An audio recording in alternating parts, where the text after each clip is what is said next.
atas nama Eli. Selamat pagi, silahkan duduk. Pagi dok.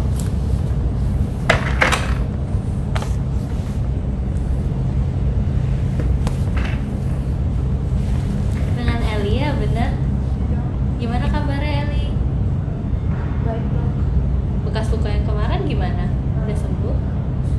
Sudah dok. Mana ada kemarin aku lihat baru ada yang baru lagi. Coba buka kasih lihat dokternya. Coba ya. Ini kayaknya baru lagi ya Eli. Apakah Eli sedang dalam tekanan? Enggak kok dok. Cuma kuliah aja. Banyak deadline. Eli masih ingat yang kita ngomongin sebelumnya? Kalau misalnya lagi sedang dalam tekanan, Eli harusnya ngapain? Kasih tahu teman. Kalau enggak. Ya, itu Eli masih ingat. Berarti lain kali jangan menyakiti diri sendiri ya Eli. Karena itu tidak menyelesaikan masalah apa-apa.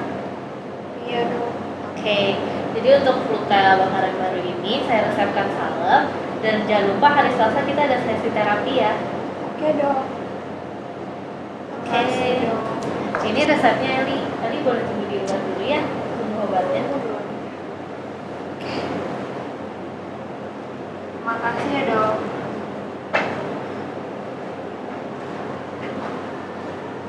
Dok, aku masih heran. Kenapa sih ada orang-orang kayak Eli yang bisa sampai membakar temannya sendiri? Nah, jadi yang Eli alami itu adalah sebuah masalah psikis.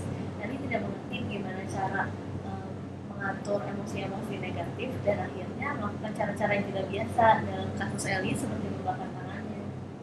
Seperti itu. Tapi dok, kok bisa ya? Emang self injury itu apa sih? Jadi self-injury atau yang juga dikenal sebagai self-harm atau non-suicidal self-injury adalah sebuah masalah psikologis di mana penderita tidak dapat mengekspresikan emosi secara normal. Jadi penderita bisa jadi karena supresi emosi atau latar belakang keluarga atau trauma yang membuat penderita tidak bisa berekspresi seperti orang pada umumnya. Yang seharusnya misalnya kalau marah akan menjerit atau menangis kalau bersedih begitu. Jadi akhirnya dialihkan kepada menyakiti diri sendiri. Kita bisa membedakan pasien-pasien yang menderita self-injury berdasarkan kebiasaan yang mereka lakukan untuk melampiaskan emosi negatif mereka. Ada yang melakukan cutting, ada yang melakukan memukul diri mereka sendiri dengan benda tumpul, ada yang menjedukkan kepala mereka ke dinding, ada juga yang mencabuti rambut mereka, dan seperti dalam video tadi, seperti Eli, ada orang-orang yang membakar tangan mereka sendiri. Jadi bukan rasa sakit yang ingin dikejar oleh para penderita self-injury, melainkan sebuah fenomena disebut pain of self-relief. Ini adalah fenomena di mana ketika kita menarik rasa nyeri tersebut, kita bukan hanya menarik rasa sakit tersebut, tapi kita juga memasuki sebuah fase euforia di mana euforia yang kita rasakan itu sangat singkat namun sangat intens. Jadi jika kebiasaan ini diulang terus-menerus, lama-kelamaan pasien-pasien mulai menyambungkan antara kebiasaan menyakiti diri dengan kelegaan yang didapatkan dari euforia tersebut. Berdasarkan metode yang kami pelajari dari The PES, kami memiliki 3 dari 5 metode yang dapat digunakan untuk memperbaiki self-injury yang diderita oleh pasien kami.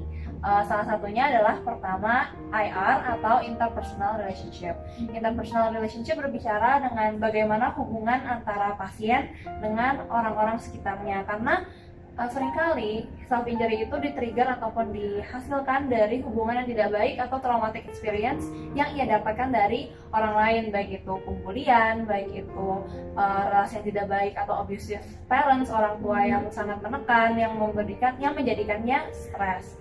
Jika interpersonal relationship tersebut diperbaiki, maka orang tersebut akan dapat memanage emosinya dengan lebih baik dan tidak harus melakukan self-injury untuk menenangkan atau mendapatkan kesenangan atau release. Kemudian berkaitan dengan interpersonal relationship, kita juga memiliki forgiveness. Tentu saja dalam memperbaiki hubungan dengan orang lain sangat diperlukan aspek dari forgiveness tersebut. Jika sang pasien ataupun orang yang menderita self-injury dapat menerima hubungannya dan juga memaafkan, hubungannya atau memaafkan orang lain yang menyebabkannya stres atau menyebabkannya tertekan, maka ia pun akan lebih dapat menerima keadaan dan juga memanage emosinya dengan lebih baik dan tidak harus melakukan self injury.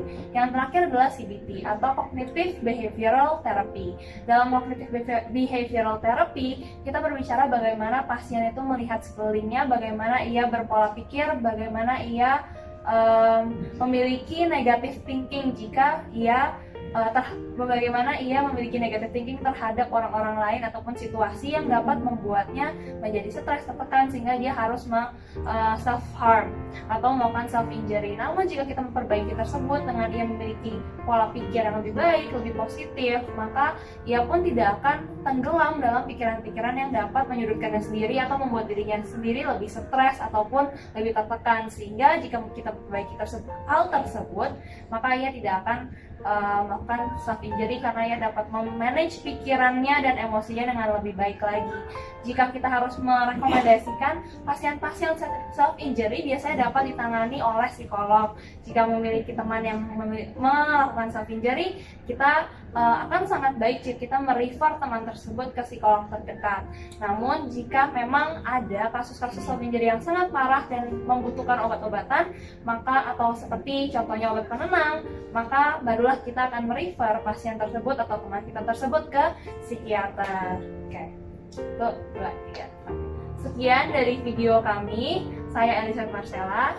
Saya Charlotte Alicia Jonathan. Saya Sharon Jan. Terima kasih telah menyaksikan.